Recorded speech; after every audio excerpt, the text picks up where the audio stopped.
اس لیے ہارون رشید بادشاہ کا ایک بیٹا تھا جو اللہ والا بن گیا تھا، اسے بادشاہ چھوڑ دی تھی، فقیری اختیار کر لی تھی، بلکہ ایک مرتبہ ہارون رشید اپنے دربار میں بیٹھا تھا، اس کے باقی شہزادے سجے بنے شاہی لباسوں میں اور شہزادوں کے تاج پہن کے بیٹھے ہیں، اور وہ درویش مسکین وہ ایک طرف بیٹھا ہے، سادہ لباس پہنا ہوا ہے، کوئی شاہی تاج نہیں، اپنی عبادت و زہد میں لگا رہتا تھا۔ اب وقت کے بادشاہ مہمان جمع ہیں تو آپس میں باتیں کرنے لگے کہ یار ہارون رشید اپنے اس بیٹے کا خیال نہیں کرتا، یہ دیکھو یہ بیٹے تو جیسے سجے بنے بیٹھے ہیں، شہزادے بن کے بیٹھے ہیں، اور یہ بیٹا دیکھو بالکل مسکین فقیر، اس کا لباس دیکھو، اس کا سر کا امامہ دیکھو،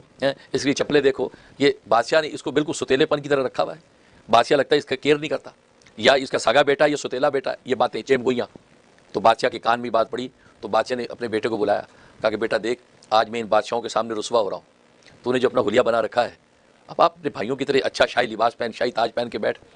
اور تو اس حلیے میں بیٹھا ہے، تو مجھے شرمندگی ہو رہی ہے اور یہ لوگ میرے بارے میں منفی باتیں کر رہے ہیں، تو نے آج مجھے ان بادشاہوں کے سامنے رسوا کر دیا، یہ بات کہی۔ تو ظاہر وہ تو فقیر تھا، زہد اس کو عطا ہو چکا تھا، زندگی کی حقیقت سمجھ گیا تھا کہ یہ پوشاکوں کی حقیقت کچھ نہیں، وہاں مرنے کے بعد کیا جواب دینا ہے، جس کے سامنے موت جس کو منڈلاتی نظر آتی ہے تو ظاہر پھر اس کی تیاری کرتا ہے۔ اس نے بادشاہ سلامت سے کہا کہ بادشاہ سلامت، ابا جان یہ منڈیر پہ جو کبوتر بیٹھا ہے میں اس کو آواز دوں گا، یہ میرے ہاتھ پر آ کر بیٹھ جائے گا،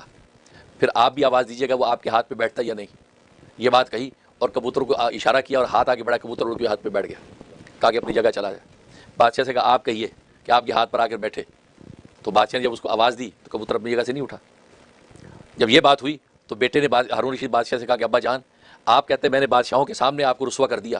آپ نے مجھے بادشاہوں کے بادشاہ کے سامنے رسوا کر دیا کہ میرے باپ کی اتنی بھی حیثیت نہیں کہ ایک پرندہ اڑ کر اس کے اشارے پہ اس کے ہاتھ پہ بیٹھ جائے، لہٰذا آج کے بعد میں آپ کی اس محل میں نہیں ٹھہروں گا، میں یہاں سے جا رہا ہوں ہجرت کر کے، بس میں اپنے اللہ کا ہو گیا ہوں، مجھے اس دنیا کی شاہی بات یا وہ پوشاکوں سے کوئی مطلب نہیں ہے۔ چلا گیا،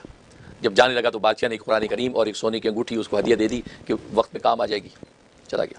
پھر ایک جگہ پر جا کر مزدوری کرنے لگ گیا، مزدور بن گیا، اور مزدوری کا عالم یہ تھا کہ وہ اکیلا کام کرتا تھا، شام کو جب کام مکمل ہوتا تو ایسے لگتا کہ 10 لوگوں نے کام کیا ہے، اور جو پیسے مقرر کرتا تھا اتنے ہی لیتا تھا، نہ اس سے زیادہ نہ اس سے کم۔ ایک دن ایک سیٹھ صاحب کام کے لے گئے ان کو، اب انہوں نے جب دیکھا تو کام بڑی تیزی سے ہوا، بڑے حیران ہوئے، انہوں نے کہا یہ کل بھی آنا، کل بھی آ گئے۔ اب یہ چھپ کے جو دیکھ رہا ہے کہ یہ کیسے کرتا، اکیلا آدمی ہے اور کام اتنا کر دیتا ہے جیسے 10 آدمی کام کرے۔ اب وہ چھپ کے دیکھ رہا ہے، اور یہ جو ہے بادشاہ کا بیٹا جو ہے وہ دیوار بنانے کے لیے گارا اکٹھا کیا اور گارا لگا کے کھڑا ہے، اور انگلی سے اشارہ کرتا ہے اینٹ کو، اینٹ اڑ کے آ کے دیوار پہ کھڑی ہوتی ہے، وہ گارے سے رکھتا ہے، اشارہ کرتا ہے۔